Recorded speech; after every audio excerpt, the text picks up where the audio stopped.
Hi, my name is Danielle Matias and I'm a PA here at Caring Medical Florida, and I want to share with you a recent case that we saw in a young male with pinched nerves in his back. He had had a previous MRI that showed only a small disc bulge at L4, L5, no other findings, and he was complaining of back pain that radiated into his right leg, like the right front of his quad, front of his thigh, and was just not seeing any improvements with physical therapy and conservative care at home, which is why he ended up in our office.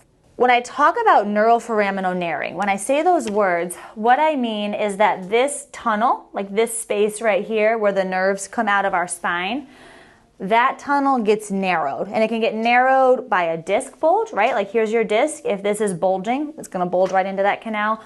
Or if somebody has bone spurs, right? Like overgrowth of bone that narrow it. Or if someone has instability. So typically in a 27-year-old male, I wouldn't really expect to have a lot of bone spurs in general.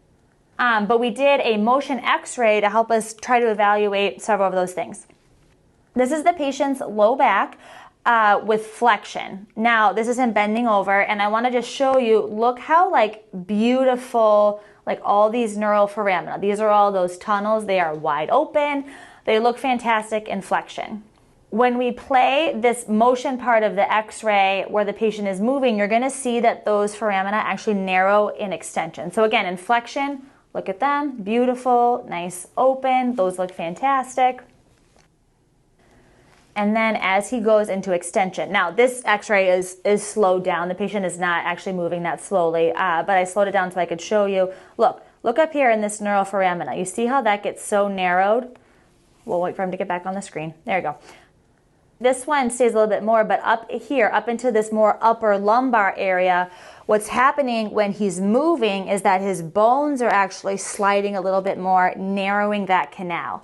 Per his MRI, he did not have a disc bulge in this area that would narrow it, but we do see the instability on the x-ray. So again, if we just even want to look here, this is L4, L5, that foramina, that tunnel right there, and then we get up here, you can barely see it because the bone has slid and is actually narrowing that just because that bone is not in its proper position. Here's just another view.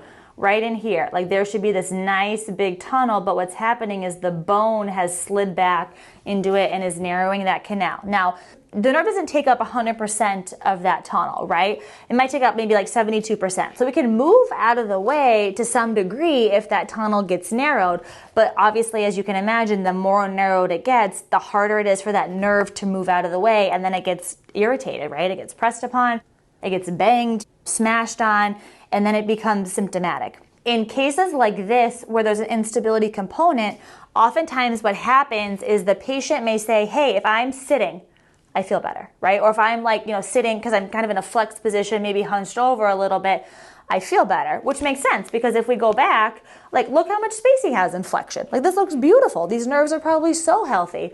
But the patient may say, when I do certain things, if I twist, if I rotate, if I'm standing upright, where I am kind of maybe more in an extended position, that's when I get more of my pain. Well, it makes sense because when you're bent over, your nerves have a lot of room. When you move into extension, they start to get smashed. Makes sense for the patient's complaints.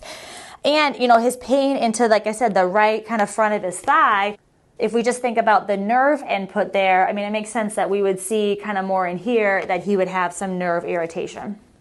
So some key points that I've drilled into this case, dynamic imaging, so helpful in diagnosing this patient's condition. I'm not going to say the MRI wasn't helpful. The MRI definitely gives us good information too, but when we can see the patients when they're moving, we do oftentimes get a better idea of, oh, I see why when you're in this position, this hurts you more, and when you're in this position, you can get out of pain. Prolotherapy is indicated in cases with lumbar instability. This patient had a lumbar instability, low back instability.